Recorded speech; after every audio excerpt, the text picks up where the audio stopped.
Now that Klaus has joined our heroes, they are one step closer to defeating Alfie and destroying the Tiansheng weapons. In Kung Fu Panda, The Dragon Knight Season 3 Episode 17, we'll learn if the last Dumont can find the lost city.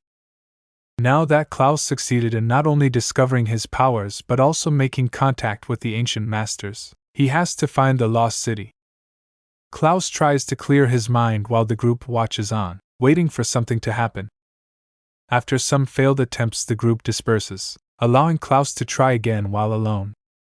It's here that Wandering Blade expresses her frustrations to Pa, annoyed that they have to rely on Klaus while also doubtful he can actually help them. After enough patience, Klaus is able to use his powers, knowing to follow a specific leaf that crosses his path. Our heroes follow after Klaus, non-stop, without break until they reach a village. At the village, inspired by African culture, a female hyena is telling a tale about the dreaded rock monster in perfect poetic form. Before she even finished her story, I knew Colin would love it.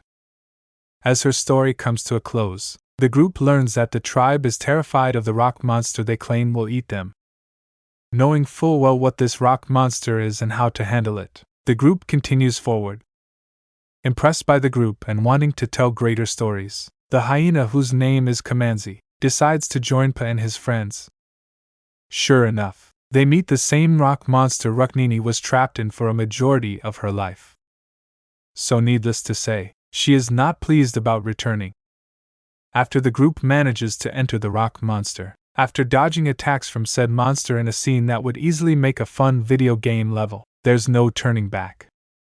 As the group searches for the location to where Klaus needs to go in order to contact the ancient masters, Ruknini moans and groans her way through.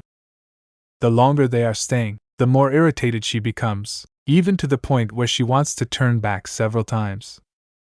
Ruknini comes to her breaking point of verbally insulting the rock monster and destroying the figures she made that kept her company all the years she was alone. The rock monster becomes upset and distraught at her treatment. Kamanzi tries talking sense into Ruknini, in which the monkey thief meaningfully apologizes. The rock monster calms down, viewing Ruknini as a mother. With the environment calm, the group finds what they are looking for. It seems Klaus' ability is improving as he's able to contact the ancient masters, well, 3 of them. They present themselves before the group and become distressed over the issue with the Tiansheng weapons. But our heroes are in luck. The ancient masters can destroy the Tiansheng weapons, but they'll need all of them. Which means the group will need to somehow obtain a Tiansheng weapon that contains Master Mastodon. How are they going to do that? Well, they do figure out that while Alfie is powerful, they can stop his control of the ancient dead army by obtaining at least one of the Tiansheng weapons. This can easily change the game for our heroes, which means victory is still possible. After the events at the rock monster, Ruknini begins to respect it, and asks that it leave the village alone. Kamanzi returns to her village with new tales to tell, much to the delight of the villagers. Ah, there is always a catch, isn't there?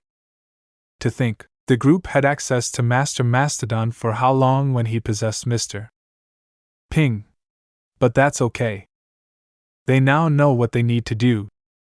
The question is, how will they obtain a Tiansheng weapon from Alfie?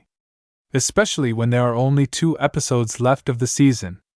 Will the season wrap up in 2 episodes? Will there be a season 4? I was going to do a quick Google search but decided against it until I finished watching the season.